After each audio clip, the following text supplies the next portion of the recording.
The title is Gratitude is My Attitude. But before that, let us pray. Lord God, we praise you and glorify your name. Thank you, Jesus, for the divine protection, for all the blessings you have showered upon us. Thank you, Lord, for the love, support, and guidance for all of us. Thank you. In Jesus' name we pray. Amen.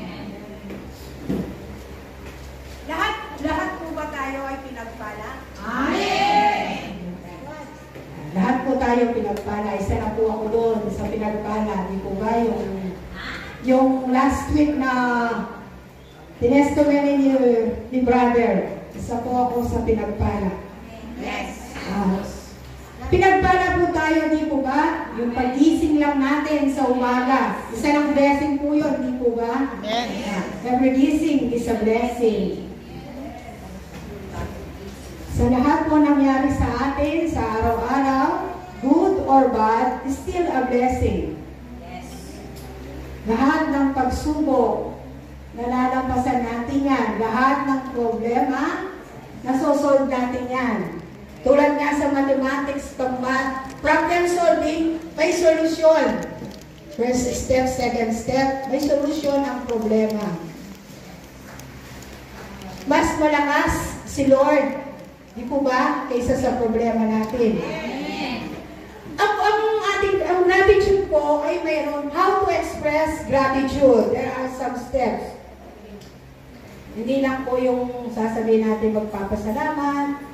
Meron po tayong step by step para masayahan si Lord bilang pagtanaw ng ating pasasalamat sa Kanya.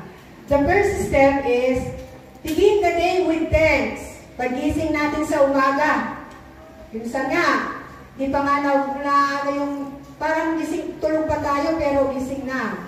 The word only is like 5 letters. Thanks. Dadagdagan natin ng you. Thank you. Ang una natin sasabihin kay Lord, thank you Lord for this day. Pagising po natin, walang salitang lalabas sa ating bibig. Kundi, thank you for another day. Pangalawa po is, thank Him in your worship. Like for example, yung ginawa natin kanina. Nag-worship po tayo, hindi po ba? Ang pag-worship po ay pinapakita natin sa pagkanta. Easiest way to thank the Lord by singing, by praising Him. Hindi lang yun.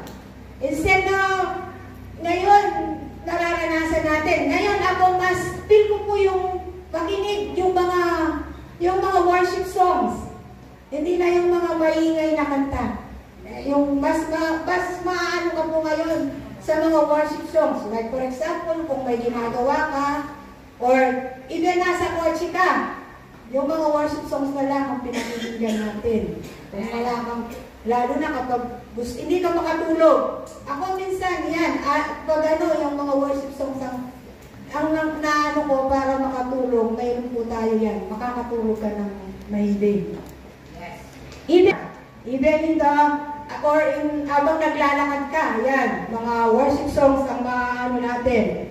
Or in a quiet time. Halimbawa subukan mo kung may problema ka, yung naguguluhan ka po, try mo po yung mga worship songs para maririnig po kayo. Yung magiginawaan po kayo by using this or by playing this worship song. We are blessed with removed binds as we worship and thank for the Heavenly Father. Like, halimbawa po, yung hindi ka makatulog, no? Ako, dahil na nakaranas kami ng gano'n, hindi ako makatulog. Every day, yun yung mga worship songs. Every time, mga worship songs, talagang pagpapalain po tayo. And number 3, is speak of all of His benefits. Ano po yung mga benefits po natin? Like for this word from Psalm 103 verse 2. Sabi po niya dito sa verse na to, praise the Lord, O my soul, and forget not all of His benefits. Sabi nga, si Yahweh ang ating pagpupurihan, o aking kaluluwa, mong kaligtaan, mabuting ginawa. make a daily habit of telling God and others how to God bless you. Palagi natin yung sinasabi, God bless you. And number 4, take Him as you read His Word. Ang salita ng Panginoon. When you heard the Word of God, you are inspired. May inspired ka, at saka yung hearts mo. Yung puso mo para bang lalawak yung pakiramdam mo when you heard the Word of God. Amen. When you spend time with the Lord, like for ito po ngayon, ginagawa natin para nandito po tayo para makarinig ng salita ng ating Panginoon. When you spend time with the Lord, reading His Word, and pause, and thank Him what He is, reading and teaching to you. Thank Him for this Word of God. And last, thank Him for the hard things.